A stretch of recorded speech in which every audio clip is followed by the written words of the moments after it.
Arrest করা হয়েছে এবং আজকে চিফ অ্যাডভাইজার নিজে নির্দেশ দিয়েছেন উনি যারা যারা অভিযুক্ত তাদেরকে যাতে খুব দ্রুত বিচারের আওতায় আনা হয়। নিশ্চিত করতে চাই যে এখানে আমাদের বিন্দু মাত্র অবহেলা নাই। আপনারা দেখেছেন সাথে সাথে অপরাধীদেরকে গ্রেফতার করা হয়েছে। যে প্রয়োজন হলে আইনের যে সংশোধনী দরকার দ্রুত বিচার করার জন্য এবং সর্বোচ্চ শাস্তি দেওয়ার জন্য সেটা আমরা করছি। আসিয়ার উপর অমানবিক নির্যাতনের ঘটনা নিয়ে রীতিমতোই সোশ্যাল মিডিয়ায় ভাইরাল।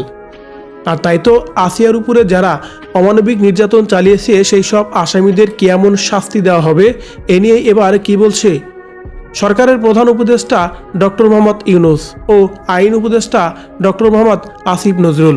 ভিউয়ার্স, এ বিষয়ে জানতে সম্পূর্ণ ভিডিওটি দেখে সঙ্গে থাকুন, সেই সাথে ভিডিওটি শেয়ার দিয়ে সবাইকে দেখার সুযোগ করে দিন। আমরা সবাই আসিয়ার জন্য দোয়া করব, আমরা সবাই এই বিচারের জন্য অপেক্ষা করব। আসিয়া বাংলাদেশের মধ্যে অন্যতম একটি ঘটনা যা ইতিহাসের বিরল হয়ে থাকবে। তার কারণ ছোট্ট একটা মেয়ে, মাত্র 8 বছর বয়স তার, আর এই 8 বছর বয়সে তার উপর এমন এক অমানবিক নির্যাতন চালানো হয়েছে যা ইতিপূর্বে এমন ঘটনা কখনো দেখা যায়নি। আর সেই আসিয়া অবশেষে না ফেরার দেশে পাড়ি জমিয়েছেন, যার কারণে উত্তাল এখন বাংলাদেশ।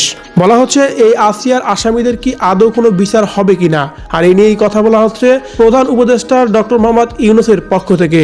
বলা হচ্ছে আইন সংস্কার করে হলেও এইসব আসামিদের পক্ষে খুব দ্রুতই বিচার কার্যকর হবে, খুব বেশি একটা সময় নেওয়া হবে না আসিয়ার উপর যারা অমানবিক নির্যাতন চালিয়েছে তাদের বিচার। অন্যদিকে আইন উপদেষ্টা ডক্টর আসিফ নজরুল বলেন, আসিয়ার ঘটনাটি নিয়ে আমরা অনেক অবগত, বর্তমানে অনেক বেশি আলোচনার একটি বিষয়। তার কারণ এই ছোট্ট বাচ্চার উপর যা করা হয়েছে সেটা কখনোই কাম্য ছিল না।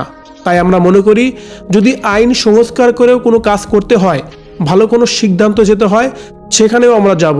7 দিনের মধ্যে এর একটি রেজাল্ট আমরা এনে দেব।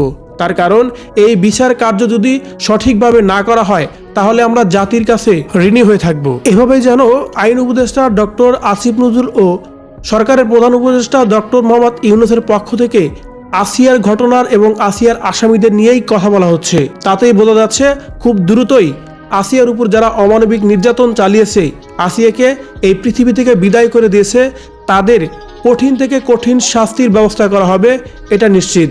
প্রধান উপদেষ্টার পক্ষ থেকে এমন সিদ্ধান্তকে আপনি কিভাবে দেখছেন অবশ্যই কমেন্ট করে জানাবেন কমেন্ট বক্সে। ধন্যবাদ পুরো ভিডিওটি দেখে সঙ্গে থাকার জন্য।